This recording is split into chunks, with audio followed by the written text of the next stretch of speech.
Hey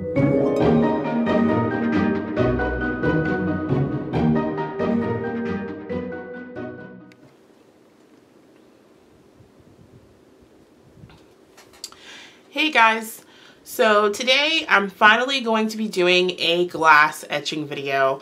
I promised a long time ago actually that I would post this, or I would do a video explaining on how to do glass etching when I taught a class, and I showed it on my old blog, and I never got the opportunity to. But now that the holidays are here, I have several gifts that I need to make for people and several requests for holiday plates. So I figured this would be the perfect opportunity to show you how you can use vinyl in your silhouette or your Cricut to etch glass. Now, if you want to see the image I used, how to size it, and how to put the name in the center, I'm going to put a separate video with the silhouette footage down in the description box below. But beyond that, I'm going to go ahead and get started with the actual procedure of etching glass, which is really not that difficult. Now, when it comes to glass etching, there are several companies that make different creams you can use, glass etching creams. I have a few of them. One is by Martha Stewart Crafts, and it's a large jar. This is probably the largest container I've ever gotten, because it's over 20 ounces. So there's this one, and this is available at Michael's, and if I can find it online, I'll link it below.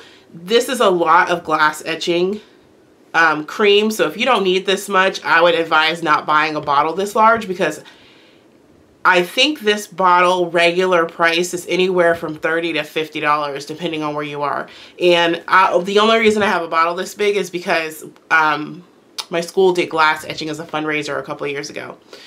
Also, there is another product called Echar, which is an etching cream. Does the same thing as the Martha Stewart one. And another one called Armor Etch. Now, all of these products do the exact same thing.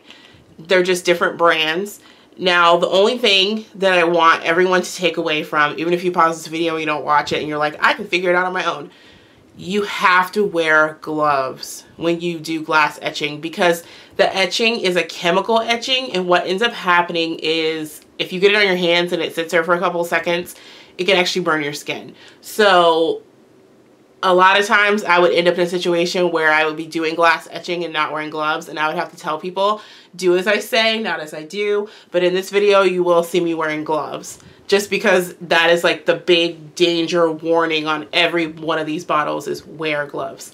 So like I said earlier in the video, I'm going to show the process of designing the file or creating the file on a separate video, and I'll link it down below. But I have my design already cut on vinyl, and it's going to be really hard to see.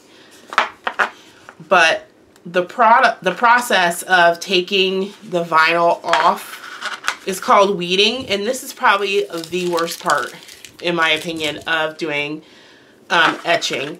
Now, I'm going to be etching on a glass plate, and what I'm going to do is etch directly on top. Now, if you're concerned about the chemical part being on top, or if your plate is for food purposes and not for display, what you can do is you can mirror this image, and I'll show that in the silhouette video. But for now, what I'm going to do is go through and weed this image out, and I'm going to take out the part that you would normally keep, because that's the part that I want to etch. And you'll be able to see more of what I'm referring to as I get these pieces out.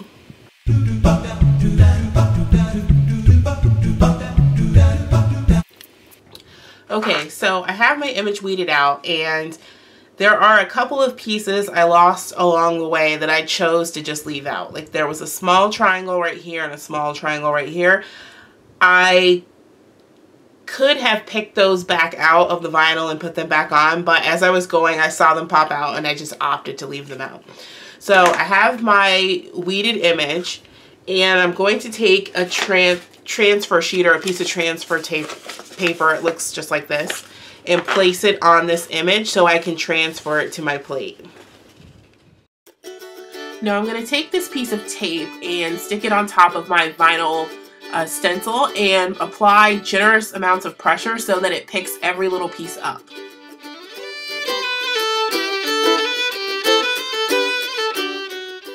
Then I'm going to use the same technique to transfer the stencil to my plate, making sure I get every piece down.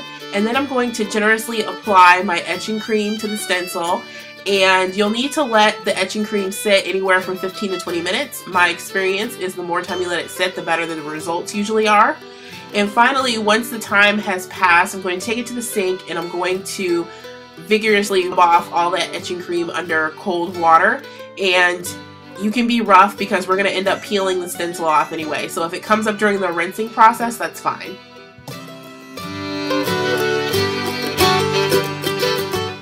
The last step is to clean all that adhesive off the plate. I'm just using Windex.